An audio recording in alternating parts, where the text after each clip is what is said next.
दोस्तों, तो आज की इस नए वीडियो पे स्वागत है। मैं इस वीडियो में बात करने वाला हूं कि भिन्न क्या होते हैं और भिन्न के कितने प्रकार हैं, जो कि कहीं ना कहीं आपके एक नंबर देके जाएंगे। तो चलिए शुरू करते हैं। यहाँ पर देखिए मैंने लिखा है कि साधारण भिन्न, ठीक है। साधारण भिन्न यानी कि सिंपल फ्रैक्शन। इसके कितने प्रकार हैं, प्रकार मैंने लिख दिया। मैं एक एक करके आपको बताऊंगा कि क्या होते हैं। देखिए आपका कोई भी एग्जाम हो, चाहे यूपी टेट हो, सी टेट हो या फिर एच टेट हो, टीजीटी पीजीटी हो या फिर केबीएस का हो, तो यहाँ से बेसिकली 1-2 नंबर आ जाते हैं, ठीक है।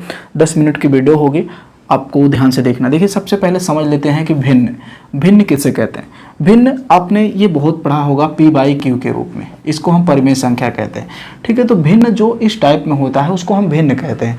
अब इसको बेसिकली हम समझते हैं कि P/Q है क्या। देखिए परिमेय संख्या वो संख्या ऑलरेडी, उसकी वीडियो मैंने ऑलरेडी बना दी है, संख्याएं क्या होती हैं, कौन सी क्या संख्याएं होती हैं, तो उसको आप एक बार देख लीजिएगा। बट यहाँ पर एक बार थोड़ा सा मैं समझाने का प्रयास करता हूँ P/Q का मतलब क्या है। यहाँ पर कहता है अगर परिमेय संख्या है तो परिमेय संख्या में Q का मान 0 के बराबर नहीं होना चाहिए, ठीक है। अगर ये ऐसा हो जाता है तो ये परिमेय संख्या नहीं होगी। तो सेम यहाँ पर यही फॉलो करता है कि आपका जो P/Q के रूप में है ऐसा होना चाहिए, तभी आपका भिन्न कहलाएगा। भिन्न का मतलब होता है एक संख्या से दूसरी संख्या में भाग करना। जैसे मैं सिंपल अगर अंकों का एग्जांपल लूँ तो यहाँ पर 6 में अगर आप 4 से भाग देते हैं तो एक संख्या से, मतलब एक संख्या को दूसरी संख्या में भाग करना, ठीक है। अब ये जो भागफल आता है यही आपका हो जाता है क्या, भिन्न। जैसे इसको आप काटेंगे तो क्या हो जाएगा, काटेंगे 2 से कटेगा, 2 3 6 और 2 दूना 4, ठीक है। ये आपका क्या आ गया, P/Q के रूप में आ गया। और यहाँ पर Q = नॉट 0, यानी कि Q जो यहाँ पर इसके स्थान पे है इसका मान 0 के बराबर नहीं होना चाहिए। अगर ऐसा हो जाएगा तो वो भिन्न भी नहीं कहलाएगा और परिमेय संख्या भी नहीं कहलाएगी। पहले मैंने यहाँ पर क्या लिखा था, भिन्न किसे कहते हैं।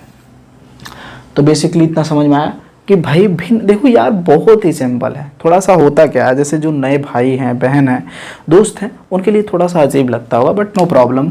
देखिए मैं आपको बता दूं, यहाँ पर ये अंश होता है, ठीक है, और ये क्या होता है, हर होता है। इस बात को आपको समझना है। तो ये P/Q है क्या, ये संख्या ही है। एक समझाने के लिए लोग बेसिकली इस्तेमाल कर देते हैं P/Q, ठीक है। तो यही P/Q के रूप में देखिए ये है, P के स्थान पे 3 है, Q के स्थान पे 2 है। तो कहने का मतलब आप बेसिकली ये समझिए कि भिन्न किसे कहते हैं।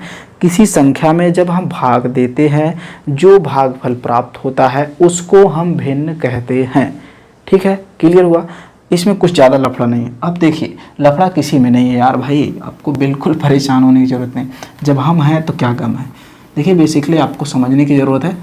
बहुत हाई लेवल में आपको एडवांस गणित पढ़ने की ज़रूरत नहीं है। पढ़िए वही जो आपको सिलेक्शन दिलाए, जो आपसे पूछा जाए। देखिए ज़रूरी नहीं है कि आप सभी सवाल कर दें, ठीक है। मान लीजिए 10 सवाल दिया है, ज़रूरी नहीं कि आप 10 का 10 कर लें, ठीक है। बट अगर आप 8 कर लेते हैं तो आपका सिलेक्शन हो जाएगा ना। सफल वही होता है, जैसे इतना बड़ा आपका टॉपिक है, आप पूरा पढ़ने के चक्कर में आपको दिमाग में उलझन हो जाता, करे यार ये नहीं आ रहा, वो नहीं आ रहा, तो भाई क्या जरूरी है पूरा पढ़ने का, मत पढ़ो।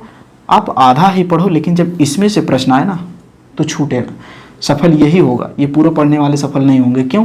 क्योंकि इनमें बहुत उलझन रहता है यार, नहीं हल कर पाते, ठीक है। तो इसीलिए कहते हैं कि आपने देखा होगा एग्जाम्पल कि अरे यार फलानुआ तो यार बिल्कुल जो है कमज़ोर था पढ़ने में, लेकिन बाजी मार ले गया, उसका यही वजह है बंधु, ठीक है। तो इस बात को आप लोग समझो। अब चलिए टॉपिक पे बढ़ते हैं, बातें बीच बीच में होती रहेंगी, ठीक है।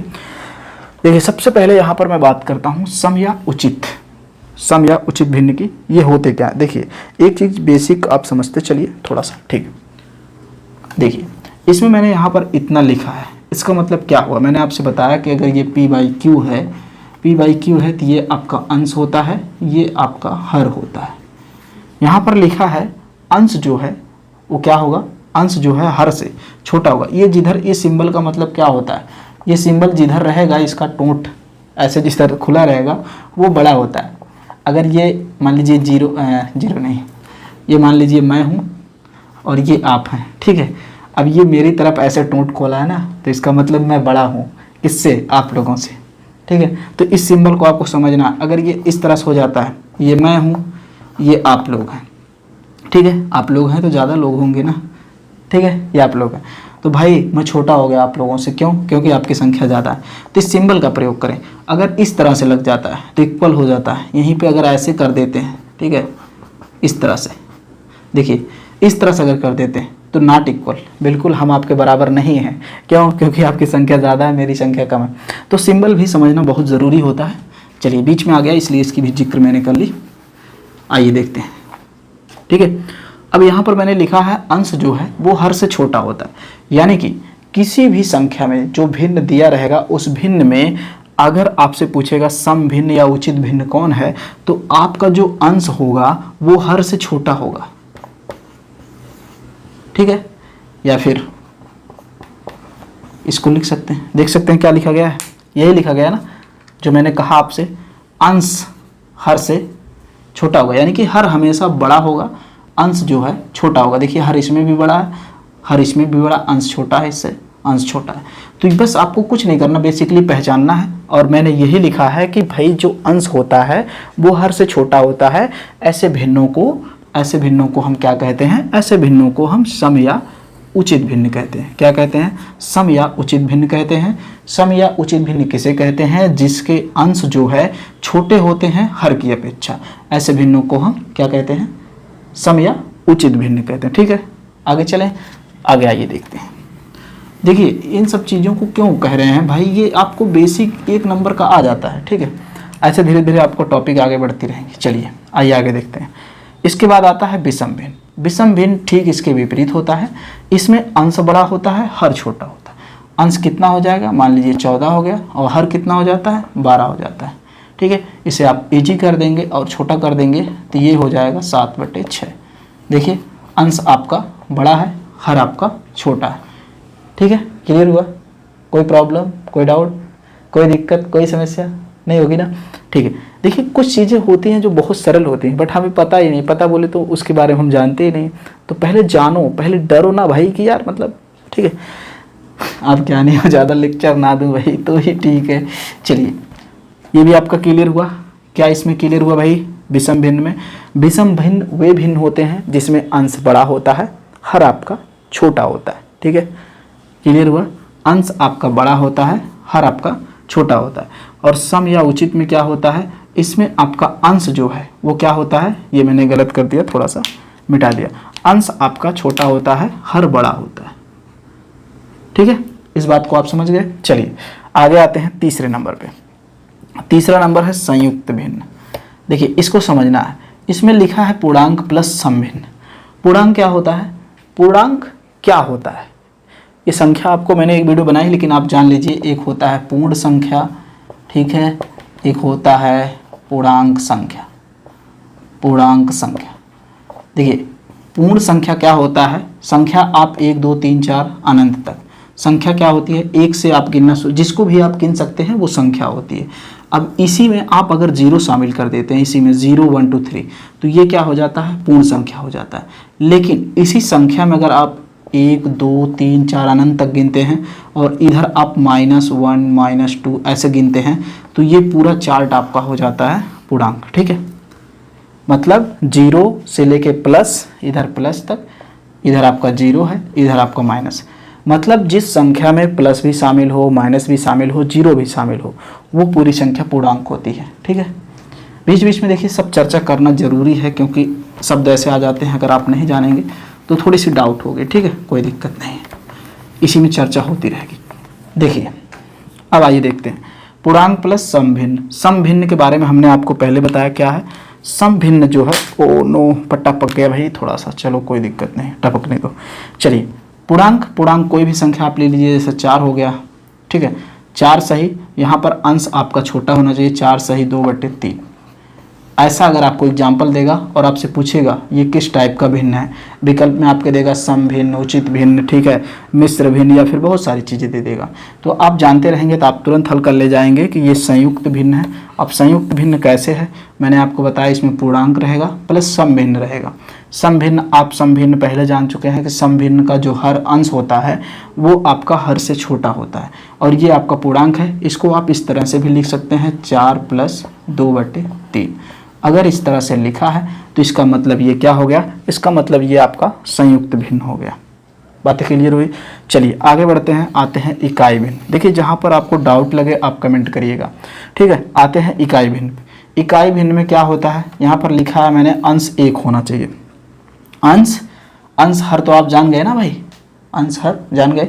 इसका अंश 1 होना चाहिए, जैसे मान लीजिए 1/19, ठीक है, ये आपका अंश हो गया। इसका अंश हमेशा 1 रहता है, 1/21, 1/35 कुछ भी हो सकता है, लेकिन हाँ इस बात को आपको ध्यान रखना है, जो इसका हर है ये 0 नहीं होना चाहिए। अगर 0 हो जाएगा तो ये आपका भिन्न नहीं रह जाएगा, ये आपका काम गड़बड़ कर देगा। इकाई भिन्न आपसे कहेगा तो इकाई भिन्न में हमेशा अंश में 1 रहना चाहिए, ठीक है।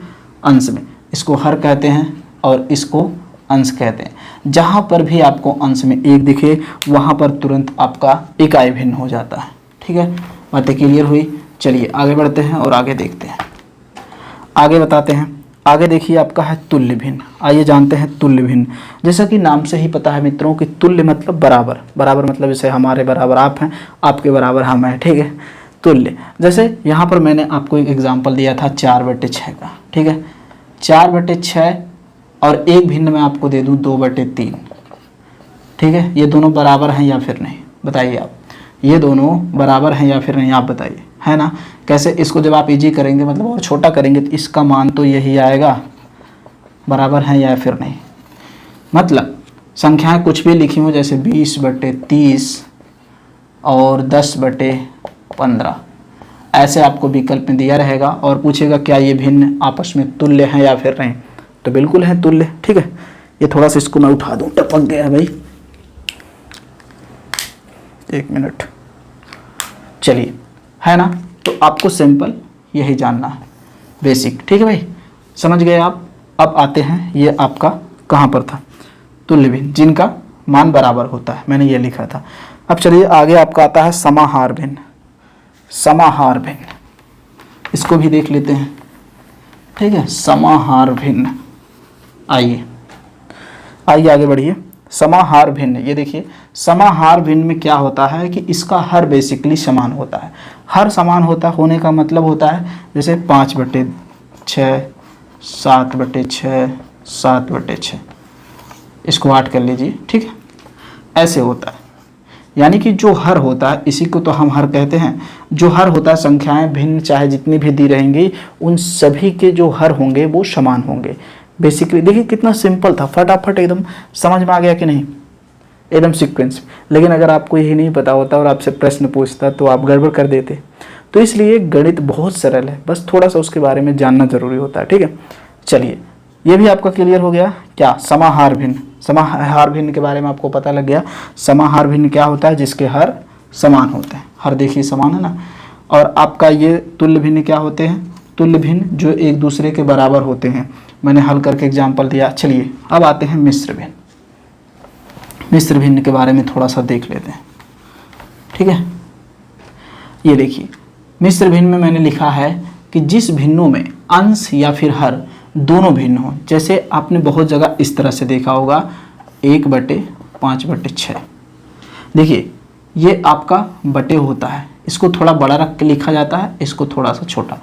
अब इसमें अगर मैं आपसे पूछूं कि अंश कौन है हर कौन है तो आप क्या बताएंगे, कंफ्यूज हो जाएंगे ना थोड़ा सा। बट आपको नहीं कंफ्यूज, जहाँ से ये आपका ये थोड़ा बड़ा दिखेगा वहीं से आपको इसका डिसीजन लेना है।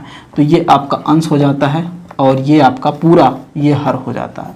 या अगर आपका कुछ इस तरह से लिखा है 5/6, ठीक है, इस तरह से, तो आपका तब ये अंश हो जाएगा पूरा और ये आपका हर हो जाएगा।